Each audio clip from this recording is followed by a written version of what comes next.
Hey, it's your buddy Peace and Harmony with you here today. We're focusing in on the traits of a narcissistic or psychopathic manipulator, and that is to invade, intrude, and impose. The narcissist or psychopathic manipulator will engage in these tactics in order to do their first violation, and that is a disrespect of your personal boundaries. Your personal boundaries might be emotional. In other words, the standards that you more or less have as an internal gauge, an internal intuition, an internal guiding system that is part of you. It's a certain innate mechanism. It's something that's ingrained in you and born, and it's something that you don't necessarily have to learn, but perhaps you had unlearned while you were engaging in a relationship with a narcissist or a psychopath. And that is of your own personal standards, your own values, your own internal sense of right or wrong. For example, if you were to put your hand over a bonfire, you would know that it's hot. And eventually, when you were kids, you'd put your finger through the flame, and it would go through the flame, but it wouldn't burn you.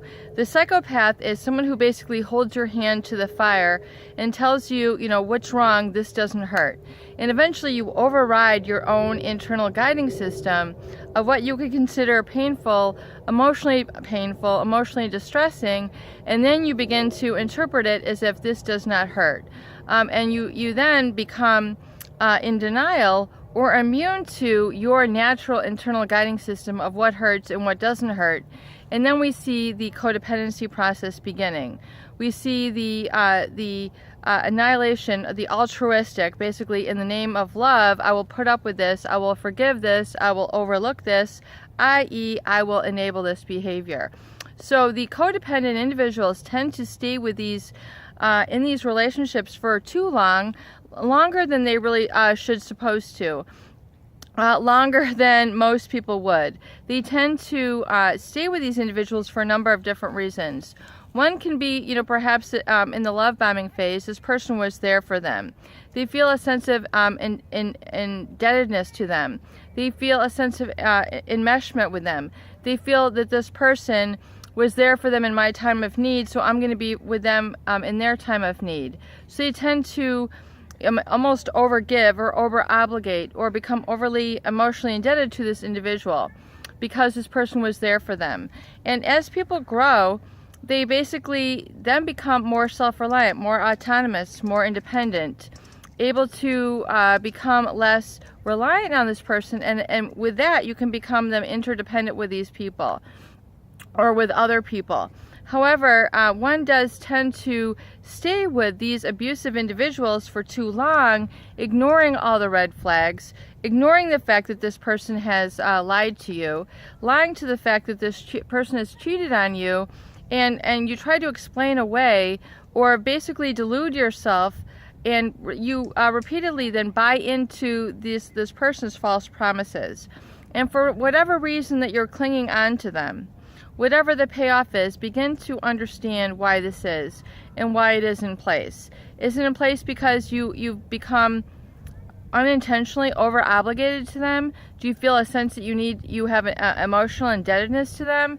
Is this person becoming depending on you and you always being there for them, and your life has basically been put on hold, put on pause for them to basically call you back whenever need be, whenever they need you again, and you're basically getting ready to get ready for them in case they're ready? This is a repetitive cycle that basically is perpetuated through denial, procrastination, and perhaps the fact that you need to learn these lessons from this individual and their past hurts. And if you haven't learned the lesson, you are bound to deem to repeat it. So the repeated lessons can be basically, this person is not who I think that they are, and I need to, be able to determine and have the courage to admit that this person is not in my best interest. I don't like the lifestyle that they lead. I don't like the lifestyle that they make me lead. I don't like to have texting relationships. I don't want to have email-only relationships. I don't want to be sending sex texting all sorts of pictures of myself or having this relationship that just doesn't feel right. It's draining to me. It's not in my best interest. And if something is draining you, oftentimes it's because it's lacking a substance. It's lacking value.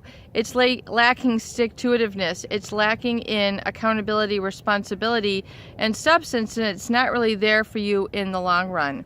So your body is especially picking up on this, because the body is the subconscious mind. So if you feel yourself weakening around them, your body is quivering around them. You're not able to speak up. You're not able to hold your ground because of these subtle devaluing and maybe the discarding that they had done previously. You know, your body knows it, but yet you're trying to live in denial and try to go back with the hope that someday that this promise that they had made in the love bombing stage is true. And they're banking on you buying into that illusion. They're banking on the fact that you will be there waiting for them, and keep that always in the back of your mind, those false promises, that beginning of the relationship, that you will always be banking on that hope that someday they will be ready. And so you can go on for months, years, and decades, and then that moment will never come.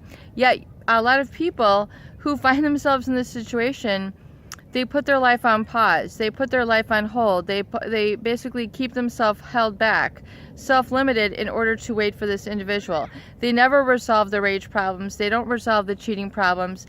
They're commitment-phobic. They're not able to commit. They're not able to be there. They have selfish, pathological needs that always will come in the way of real, legitimate, solid, long-range relationships. And people end up feeling very dissatisfied, unfulfilled, yet they wonder why they're clinging and holding on. Chances are it's because you are still hanging on to the love bombing phase with an emotionally manipulative, narcissistic, or psychopathic individual. Peace and harmony with you here today. I hope these videos do help.